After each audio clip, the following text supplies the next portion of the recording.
काय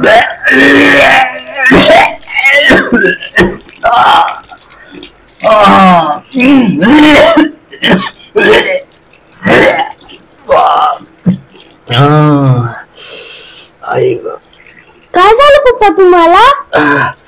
पित्त झालंय ग, पित्त झालंय, छातीमध्ये जळजळ करायला दुखाय. पित्ताची गोळी खाल्ली नाही का तुम्ही? खाल्ल्या, सकाळपासून 2-3 खाल्ल्या, पण काय फरक वाटत नाही.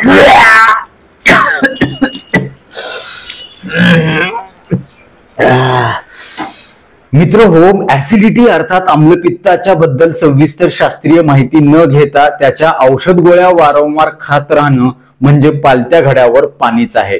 हल्ली या आजाराचं प्रमाण दिवसेंदिवस खूप मोठ्या प्रमाणामध्ये वाढत चाललंय. घरटी एक तरी व्यक्ती आपल्याला या आजारानं ग्रासलेली दिसते. बदललेली जीवनशैली असेल, चुकीच्या खानपानाच्या सवयी असतील, वेळी अवेळी जेवण करणं असेल, आहार विहार बदललेला असेल, वेगवेगळ्या प्रकारची व्यसनं असतील, वाढलेला ताणतणाव असेल, धावपळ दगदग असेल, या सगळ्या कारणांच्या मुळे या आजारानं अक्षरशः थैमान घातलेला आहे. बहुतांश लोक या आजारासाठी पित्ताच्या गोळ्या, औषधं, लिक्विड औषधं, सिरप असेल, काही पथ्य करतात, काही सोडायुक्त पावडर पाण्यामध्ये टाकून पितात. कुणी सांगितलं तुरीची डाळ खाऊ नका, बंद करतात. कुणी सांगितलं पोहे खाऊ नका, अमुक खाऊ नका, तमुक खाऊ नका, बंद करून टाकतात. इतकी पथ्य पाळतात की त्यांना खायलाच काय उरत नाही. या वारंवार अनावश्यक पथ्य पाळून त्यांचं अक्षरशः वजन कमी होतं, शरीराचं कुपोषण होतं, शरीराची एकूण प्रतिकार शक्ती कमी होती, पित्त राहिलं बाजूलाच, पण दुसरेच आजार व्हायला सुरुवात होते आणि ह्या औषध गोळ्यांचे विपरीत परिणाम देखील त्यांच्या शरीरावरती होऊन बसतात आणि मग पश्चातापाशिवाय काहीच उरत नाही. वेळेला वेळ जातो, पैसा जातो, शरीराचं नुकसान होतं, पचनशक्तीचं खराबी होऊन बसते, मानसिकता खराब होते आणि काही केल्या त्यांची ऍसिडिटी काही कमी होत नाही कायमस्वरूपी. आणि म्हणूनच आजच्या व्हिडिओमध्ये मी तुम्हाला अशा काही महत्वाच्या गोष्टी सांगणार आहे, ज्या गोष्टी तुम्हाला जर समजल्या तर मी खात्रीशीरपणे 100% सांगू शकतो की कुठल्याही औषध गोळीशिवाय तुम्हाला तुमचं पित्त, तुमची ऍसिडिटी कायमस्वरूपी नैसर्गिकरित्या बंद करण्यासाठी मदत होणार आहे, खात्रीशीररित्या. यासाठी तुम्हाला काही विशेष करायची गरज नाही. ज्या गोष्टी सहज सोप्या पद्धतीनं घरच्या घरी करता येऊ शकतात, याच गोष्टी मी तुम्हाला सांगणार आहे. यासाठी तुम्हाला एक नया पैसा खर्च करण्याची गरज नाही. मात्र विनंती असेल की हा व्हिडिओ तुम्ही पुढे न पळवता शेवटपर्यंत नीट लक्ष देऊन ऐका, मुद्दा ना मुद्दा समजून घ्या.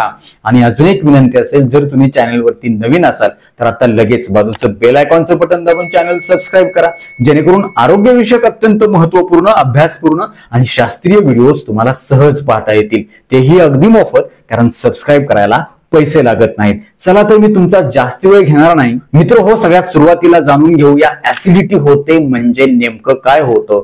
आपल्या जठरामध्ये, अन्न मार्गामध्ये, पचन मार्गामध्ये काही ऍसिडचा स्त्राव तिथं तयार होत असतो, निर्मिती होत असते, आम्ल तयार होत असतं. जे आम्ल, जे ऍसिड आपल्या अन्न पचनासाठी अत्यंत महत्वाचं असतं आणि ते स्वाभाविकपणे नैसर्गिकरित्या तिथं तयार होणं गरजेचं असतं, हे आधी लक्षात ठेवा. बऱ्याच जणांना वाटतं की ऍसिड नकोच म्हणून सतत वारंवार पित्ताच्या गोळ्या खात बसतात. असं केल्यानं नॉर्मली तिथं ऍसिड तयार होणार नाही, खाल्लेलं अन्न व्यवस्थित पचणार नाही. त्यामुळे लक्षात ठेवा, ऍसिड म्हणजेच पित्त देखील महत्वाचं आहे, ते तिथं असणं गरजेचं आहे, त्याशिवाय अन्न पचन होत नाही. परंतु ऍसिडिटी जेव्हा होते तेव्हा आपल्याला त्याचा त्रास होतो. म्हणजे नेमकं काय होतं की तिथं ऍसिडची निर्मिती नॉर्मल पेक्षा जास्त प्रमाणामध्ये होते, तेव्हा आपल्याला ऍसिडिटीचा त्रास होतो. यासोबतच जेव्हा हे ऍसिड अर्थात आम्ल जे आहे, पित्त जे आहे, त्याच्या स्वाभाविक ठिकाणापासून जेव्हा ते वर येतं तेव्हा आपल्याला ऍसिडिटीचा त्रास जाणवतो. म्हणजे काय, नॉर्मली हे पित्त ऍसिड कुठं जमा झालं पाहिजे, जठरामध्ये म्हणजेच पोटामध्ये, जिथं अन्न साठवलं जातं, पचनाची प्रक्रिया तिथं चांगली सुरुवात होते, तिथं हे साठवलं जातं. परंतु जेव्हा हे त्याची नॉर्मल जागा सोडून वर यायला लागतं, म्हणजे अन्न नलिकेच्या तिथल्या खालच्या टोकाला येतं, तेव्हा मग छातीमध्ये जळजळ व्हायला लागतं, जड वाटतं, काहीतरी अडकल्यासारखं वाटतं, अस्वस्थ वाटतं, बेचैन वाटतं, छातीमध्ये दुखतं दुखायला लागतं. जेव्हा हे पित्त अन्ननलिकेच्या खालच्या तोंडातून अगदी वर येतं अन्ननलिकेच्या मध्यभागी, तेव्हा आपल्याला छातीमध्ये काहीतरी बसल्यासारखं, छातीवर दबाव आल्यासारखं, कुणीतरी दाबल्यासारखं गच्च गच्च वाटतं, जडजड वाटतं. हेच पित्त जेव्हा वर घशामध्ये येतं, नरड्यामध्ये येतं, तेव्हा तुम्हाला ठसका लागतो किंवा खोकला देखील होतो, तुमचा आवाज बसतो. आणि जेव्हा हेच पित्त अजून परत तोंडामध्ये येतं, तेव्हा तुमच्या तोंडामध्ये कडूपणा, आंबटपणा येतो, तोंडाची चव निघून जाते, दातावरचा जो पांढरा थर आहे तो निघून जातो, दात कळकतात, एकूणच दाताचं, तोंडाचं आरोग्य हे खराब होतं, धोक्यात येतं, त्याचे देखील आजार व्हायला सुरुवात होते. आणि मग तेव्हा आपण म्हणतो की आपल्याला ऍसिडिटी झाली. आता दुसरा महत्वाचा मुद्दा बघणार आहोत, तो म्हणजे ऍसिडिटी झाले, आम्लपित्त वाढलंय, हे कसं ओळखायचं. बऱ्याच जणांना याची माहितीच नसते, काहीतरी गैरसमज करून घेतात, कुठली तरी लक्षणं ऐकतात आणि काहीतरी औषधोपचार करत बसतात. ऍसिडिटी नसताना पित्ताच्या गोळ्या वर्षानुवर्ष खात राहतात. परंतु आपल्याला ऍसिडिटी झाली ही ओळखण्यासाठी एक शास्त्रीय पद्धत आहे. त्याची शास्त्रीय लक्षणं जर तुम्हाला माहित असतील तर तुम्हाला अनावश्यक त्याच्या औषध गोळ्या घेण्याची गरज पडणार नाही. त्याच्यामध्ये खास करून 7 मुख्य लक्षणं दिसून येतात. नंबर 1, छातीमध्ये जळजळ होणं किंवा आग होणं. नंबर 2, झोपल्यानंतर किंवा आडवं पडल्यानंतर नाका तोंडातून पाणी येणं. नंबर 3, जेवण झाल्यानंतर लगेचच खाल्लेलं अन्न किंवा पाणी छातीमध्ये येणं किंवा छातीमध्ये आल्यासारखं वाटून छाती गच्च वाटणं किंवा जडजड वाटणं. नंबर 4, घास गिळताना छातीमध्ये दुखणं किंवा तो घास छातीमध्ये अडकल्यासारखं वाटणं. नंबर 5, सतत तोंडामध्ये आंबट किंवा कडू चव असणं. नंबर 6, सतत आंबट ढेकरा येणं. आणि नंबर 7, हा सगळा त्रास पित्ताच्या औषध गोळ्या घेतल्यानंतर लगेचच कमी होणं, औषध गोळीचा असर संपला की परत हा त्रास सुरू होणं. ही झाली ऍसिडिटी, आम्लपित्ताची 7 मुख्य लक्षणं. याच्यापैकी 2 किंवा 2पेक्षा जास्त लक्षणं दिसत असतील तर समजून जा की तुम्हाला ऍसिडिटी झाली. यासोबतच काही रुग्णांच्या मध्ये 4 दुर्मिळ लक्षणं ह्या ऍसिडिटी, आम्लपित्ताची दिसून येतात. त्यामधलं पहिलं ते म्हणजे सतत कोरडा खोकला येणं किंवा सतत ठसका लागणं. खोकल्याच्या औषध गोळ्या घेऊन सुद्धा हा खोकला थांबत नसेल तर समजून जा तो ऍसिडिटीचा खोकला आहे. दुसरं लक्षण आहे दम्यासारखी लक्षणं याच्यामध्ये दिसून येतात. श्वास कोंडतो, दम गुदमरतो, श्वास घ्यायला त्रास होतो. फुफ्फुसामध्ये कुठलीही अडचण नसताना, त्याचा काहीही त्रास नसताना दम्यासारखी लक्षणं दिसत असतील तर ऍसिडिटी असू शकते. तिसरं लक्षण दाताच्या वरचं पांढरं आवरण निघून जाऊन दात खराब होणं, पिठी होणं, ठिसूळ होणं, ते सतत त्याचे तुकडे तुकडे पडणं. आणि चौथं लक्षण आहे अन्ननलिका अरुंद झाल्यामुळं घास अन्ननलिकेमध्ये, छातीमध्ये अडकून बसणं. ही झाली ऍसिडिटी, आम्लपित्ताची 4 दुर्मिळ लक्षणं. आता पाहूया व्हिडिओचा सगळ्यात महत्वाचा आणि शेवटचा मुद्दा, ज्याची तुम्ही मगापासून वाट पाहत आहात, ते म्हणजे ऍसिडिटी, आम्लपित्ताचा त्रास घरच्या घरी कुठल्याही औषध गोळीशिवाय नैसर्गिकरित्या, कायमस्वरूपी, खात्रीशीररित्या कमी कसा करायचा, बंद कसा करायचा. ऍसिडिटी जेव्हा होते तेव्हा कुठल्याही गोष्टीमध्ये आपलं लक्ष लागत नाही, कामामध्ये लक्ष लागत नाही, सतत उदास वाटतं, सारखं लक्ष त्याच्याकडे जातं, बेचैन वाटतं, उदास वाटतं, छातीमध्ये अस्वस्थ वाटतं, जड पडल्यासारखं वाटतं आणि एकूणच आपण चिंतेमध्ये, काळजीमध्ये जातो. काही खावं प्यावंसं वाटत नाही, औषध गोळ्या घेऊन सुद्धा आपल्याला आराम वाटत नसेल तर अक्षरशः वैतागून जातो जीव. म्हणूनच हे जर तुम्ही मी सांगितलेल्या गोष्टी पाळल्या, त्या गोष्टी खाल्ल्या, त्यांचा आहारामध्ये, जीवनशैलीमध्ये तुमच्या आवर्जून समावेश केला तर नक्कीच तुमचा हा त्रास कमी होईल. त्यामध्ये सगळ्यात पहिली आणि महत्वाची गोष्ट आहे, मगाशी आपण सांगितले की ऍसिडिटी होते म्हणजे नेमकं काय, तर त्याच्यामध्ये जे पित्त आपल्या जठरामध्ये, पोटामध्ये तयार होतं ते वर जातं आणि वर गेलं की मग आपल्याला ऍसिडिटी होते. आता हे वर येऊच नाही म्हणून काय करायचं हे महत्वाचं आहे. कितीही औषध गोळ्या खाल्ल्या तर हे तुम्हाला कमी होणार नाही. आणि ह्या सगळ्या शास्त्रीय गोष्टी तुम्हाला कोणीही इतक्या तळमळीनं सविस्तर समजावून सांगणार नाही. त्यामुळं नीट लक्ष देऊन ऐका. मित्र हो, आपली अन्ननलिका खाली जठराला म्हणजे पोटाला जोडलेली असते. कशा प्रकारे जोडलेली असते? समजा ही अन्ननलिका आहे आणि ही आपलं जठर आहे.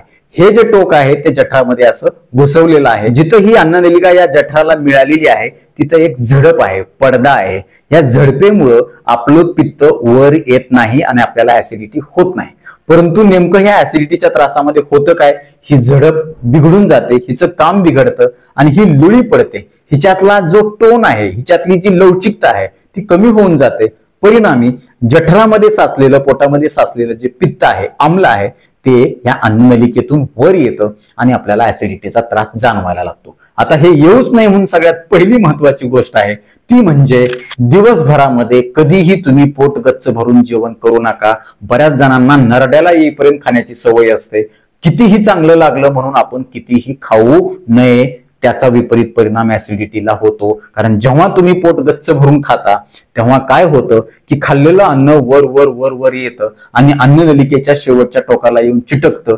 अन्ननलिकेला वाटतं आता काहीतरी आलंय, आता आपण उघडावं. तिला माहित नाही हे वरून आलंय का खालून आलंय. हे खालून आलेलं असताना अन्ननलिका उघडते आणि ते अन्न वर यायला लागतं. असं जर वारंवार होत असेल तर अन्ननलिकेच्या शेवटच्या टोकाचं अर्थात त्या झडपेचं भान निघून जातं आणि त्याचा परिणाम म्हणून ती लुळी पडते आणि तिथून मग वरचे वर पित्त वर यायला लागतं, अम्ल वर यायला लागतं आणि आपल्याला ऍसिडिटीचा त्रास होतो. म्हणून दिवसभरामध्ये तुम्ही 4-5 वेळा खा, पण थोडा थोडा आहार थोड्या थोड्या वेळेला घ्या.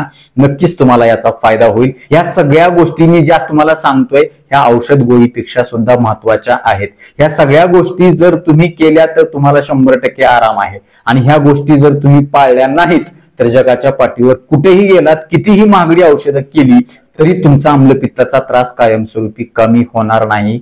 ही काळ्या दगडावरची पांढरी रेष आहे. दुसरा महत्वाचा उपाय आहे खाल्ल्यानंतर लगेचच झोपू नका. बऱ्याच जणांना दुपारचं जेवण झालं की लगेचच झोपायची सवय असते, तर काही जणांना रात्री उशिरा जेवण करून लगेचच झोपण्याची सवय असते.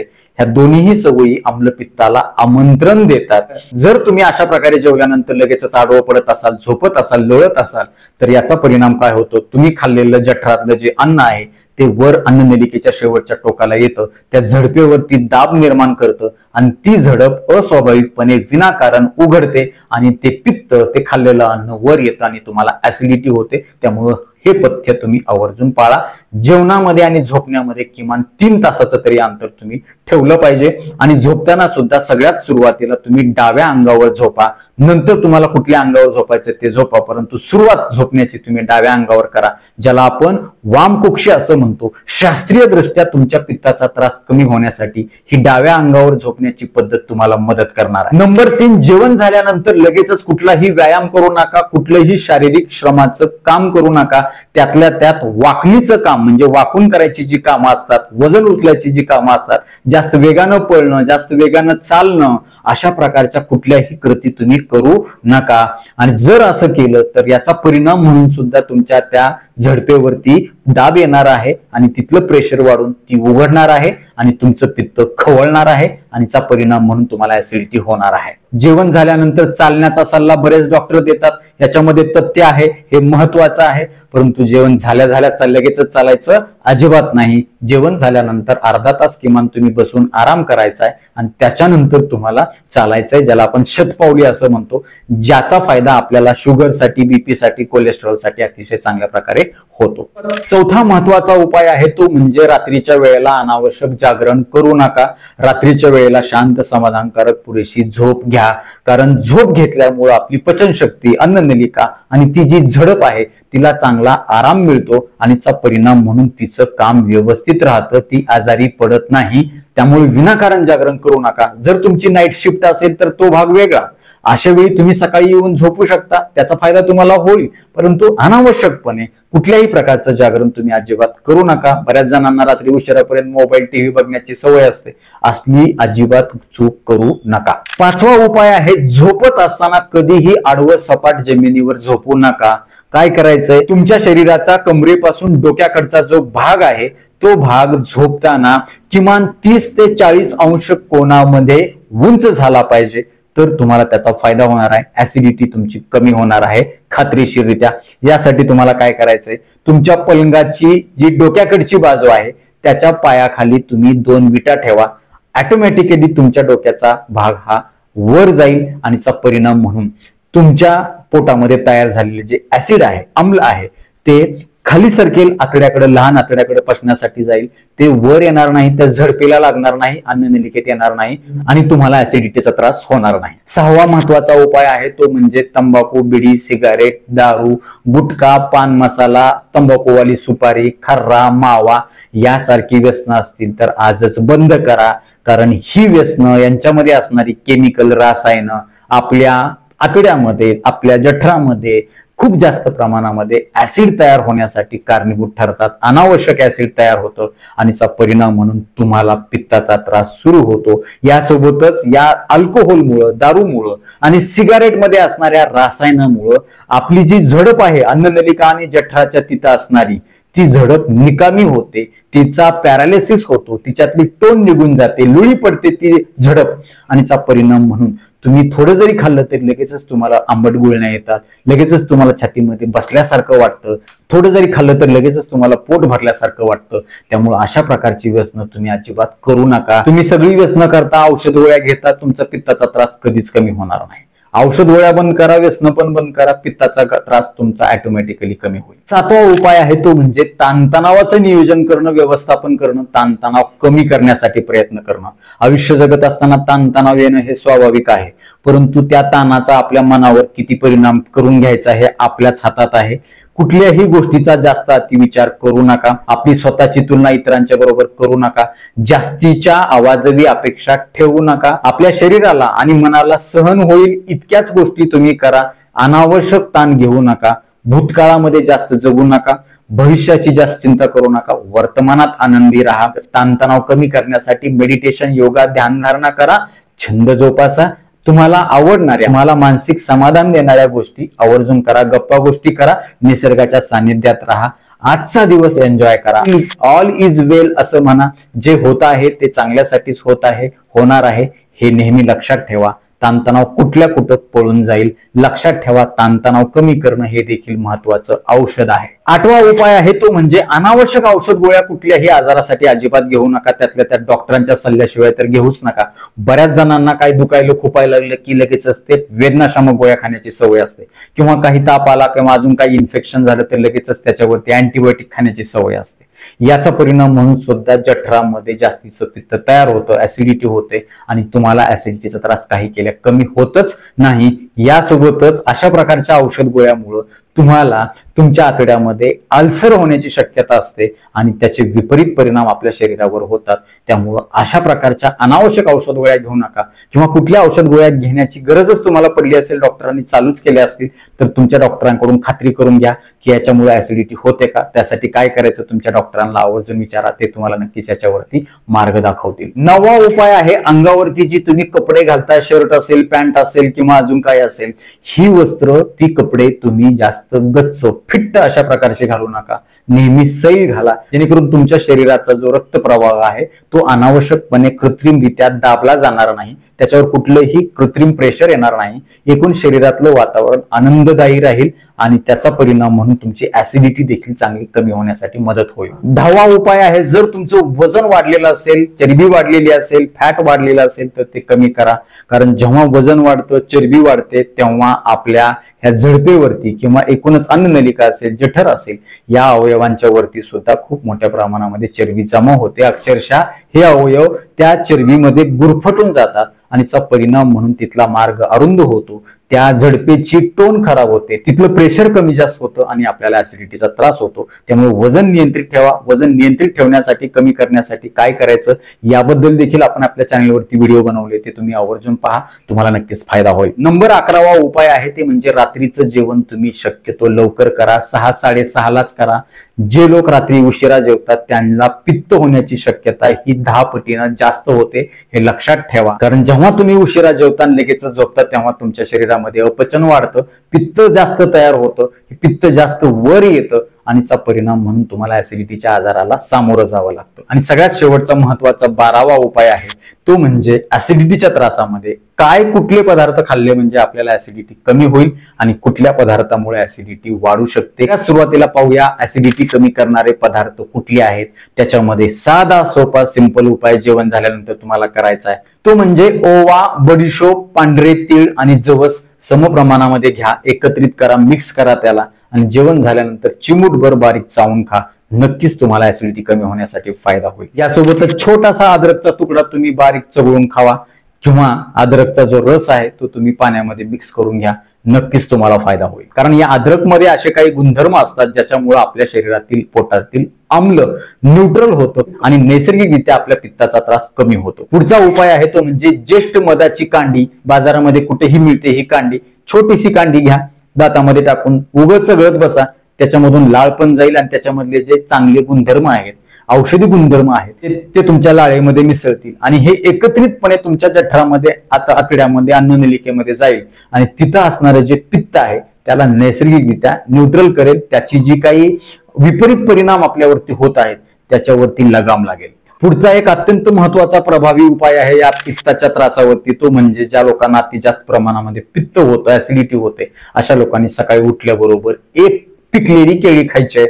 या केळीमध्ये सुद्धा चांगले गुणधर्म असतात. रात्रभर जमा झालेलं जे पित्त आहे जठरामध्ये त्या अन्ननलिकेच्या शेवटच्या टोकाला, ते सगळं ह्या केळीमध्ये शोषून घेतलं जातं आणि तुमचा पित्ताचा त्रास कायमस्वरूपी बंद होतो. यासोबतच काळे जिरे, ज्याला आपण शहाजिरे म्हणतो, ह्या शहाजिऱ्याची बारीक पूड करा आणि एक अर्धा किंवा एक ग्लास कोमट पाण्यामध्ये अर्धा चमचा टाका आणि ते प्राशन करा. तुम्हाला नक्कीच याचा फायदा होईल. सोबतच कोकम शरबतचा देखील अतिशय चांगला फायदा होतो. आता उन्हाळ्यामध्ये हे मिळतं, हे देखील तुम्ही वापरून पहा. किंवा नारळ पाण्याचा देखील चांगला फायदा होतो. दूध सुद्धा तुम्ही पिऊ शकता जर तुम्हाला त्रास होत नसेल तर. मात्र ते पित असताना तुम्ही साय काढून प्या आणि शक्यतो ते कोमट प्या. दुधामध्ये चिमूटभर हळद टाका आणि ते तुम्ही प्राशन करा. आता पाहूया असे कुठले पदार्थ आहेत ज्याच्यामुळे ऍसिडिटी वाढते. त्याच्यामध्ये शास्त्रीय तथ्य आहे, ते तुम्ही आवर्जून वर्ज्य करावे. त्यामध्ये सगळ्यात पहिला आणि महत्वाचा पदार्थ आहे तो म्हणजे चरबीयुक्त तेलकट अन्न जास्त प्रमाणामध्ये खाऊ नका. फॅटयुक्त अन्न तुम्ही खाऊ नका, कारण फॅटयुक्त अन्न जेव्हा तुम्ही खाता, तळलेलं तेलकट तुपकट जेव्हा तुम्ही जास्त प्रमाणामध्ये खाता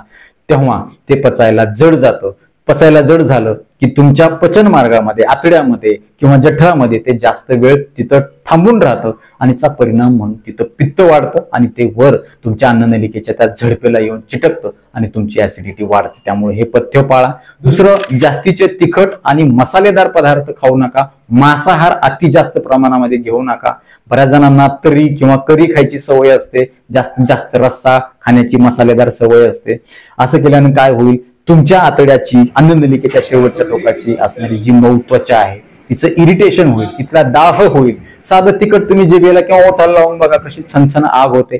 तिथे तर ह्याच्यापेक्षा जास्त मऊ त्वचा आहे. अशा वेळेला जर तुम्ही जास्तीचं तिखट किंवा मसालेदार पदार्थ खात असतील तर तुमची ऍसिडिटी कधीच कमी होणार नाही. त्यामुळे हे देखील तुम्ही पथ्य आवर्जून पाळा. बंद करा असं म्हणत नाही मी, तुम्ही कमी करा, तुम्हाला सहन होईल इतकंच खा. पुढचा पदार्थ तुम्हाला वर्ज्य करायचा तो म्हणजे चहा, कॉफी किंवा वेगवेगळ्या प्रकारची सोडायुक्त कोल्ड ड्रिंक्स किंवा थंड पेय तुम्हाला अजिबात प्यायची नाहीत. कारण याच्यामध्ये काही असे रसायन असतात, केमिकल असतात, उत्तेजक असतात, स्टिम्युलंट असतात, ज्याच्यामुळं आपल्या त्या अन्ननलिकेच्या तिथल्या पडद्यामधला दाब कमी जास्त होतो. चा परिणाम म्हणून ऍसिडिटी वाढते. बऱ्याच जणांचा गैरसमज असतो की सोडायुक्त पेय किंवा अजून काही पेलं तर लगेचच ऍसिडिटी कमी होईल. मात्र हा पूर्णपणे चुकीचा समज आहे. उलट या सोड्यामुळे काय होतं की तुमच्या पोटामध्ये जमा झालेले जे ऍसिड आहे, जे तळाला जाऊन बसले, खाली जाऊन बसलंय, ते परत वर बुडबुड्या येऊन यायची शक्यता असते आणि परत त्या अन्ननलिकेला खवळतं आणि आपल्याला पित्ताचा त्रास लागलीच सुरू होतो. म्हणजे पिल्या पिल्या जरी तुम्हाला छान थंड वाटलं, गार वाटलं,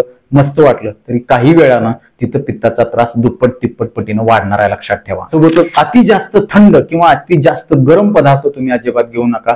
यामुळे देखील तुमच्या अन्ननलिकेच्या शेवटच्या टोकाचं, जठराचं इरिटेशन होतं, पित्ताचं प्रमाण वाढतं. बऱ्याच जणांना अति गोड खाण्याची सवय असते, वारंवार अति प्रमाणामध्ये दिवसभर गोड खातात. हे देखील एक महत्वाचं कारण आहे. त्यामुळं गोड किंवा साखर किंवा साखरेचे गोड पदार्थ तुम्ही वर्ज्य करा. काही जणांचं म्हणणं असतं की पोहे किंवा तूर डाळ खाल्ल्यामुळे पित्त होतं. याच्यामध्ये कुठलाही शास्त्रीय तथ्य नाही. काही जणांना ह्याची ॲलर्जी असू शकते, त्याचा परिणाम म्हणून त्यांना पित्ताचा त्रास होऊ शकतो. पण सरसगट पित्ताचा त्रास तुरीच्या डाळीमुळे किंवा पोह्यामुळे होतो असं अजिबात नाही.